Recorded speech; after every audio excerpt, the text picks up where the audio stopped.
22 अप्रैल को नवी मुंबई महानगर पालिका के लिए चुनाव संपन्न होने जा रहे हैं।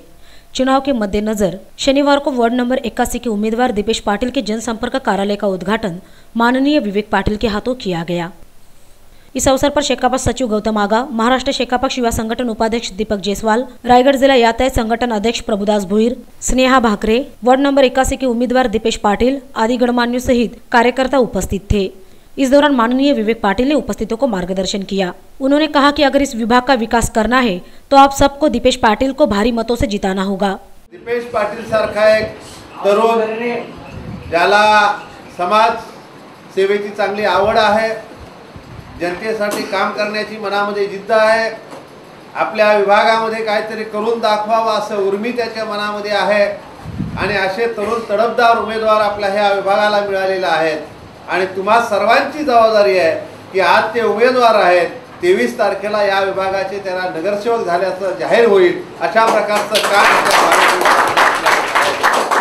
आणि हे करत असताना अतिशय अभिमानाने मी सांगेन की शेतकरी कामगार पक्षाचे ते उमेदवार आहेत। 12.5%चा प्रश्न हा केवळ आणि केवळ शेतकरी कामगार पक्षामुळेच या ठिकाणी प्रस्थापित झाला। फार मोठं आंदोलन झालं, दीपेशचा जन्म नसेल झाला त्यावेळेस 1984 साली, पण बाकीच्या सर्व मंडळींना माहिती आहे की 12.5%चा न्याय प्रस्थापित करण्याचं काम हे शेतकरी कामगार पक्षाने केलेलं आहे आणि म्हणून जे आपल्याकडे 1984च्या वेळेस जी लोक होती त्या सर्वांना माहिती आहे, अनेक आंदोलनं आपण केली या भागामध्ये।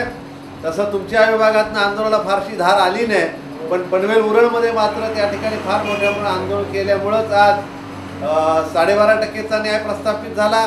आज जे शिडकोत नोकरीला आहेत ते सुद्धा स्थानिकांना नोकऱ्या मिळवण्याचं काम त्यावेळेस शेतकरी कामगार पक्षामुळेच झाला। शेतकरी कामगार पक्षाचा स्थानिकाच्या बाजूने अत्यंत ताकदीने उभं राहिला असल्यामुळे शिडकोवर आणि राज्य सरकारवर फार मोठा दबाव होता की कुठलीही गोष्ट शेतकऱ्यांना इथल्या प्रकल्पस्थांना सोबत घेतल्याशिवाय गव्हर्नमेंट करू शकत नव्हतं। आजही तो दबाव पनवेल उरणमध्ये आपण ठेवण्यामध्ये यशस्वी झालेले आहोत आणि तशाच प्रकारचं काम आपल्या ह्या विभागामध्ये आपल्याला करायचं आहे आणि त्यासाठी शेतकरी कामगार पक्ष आपल्या ह्या विभागामध्ये आलेला आहे।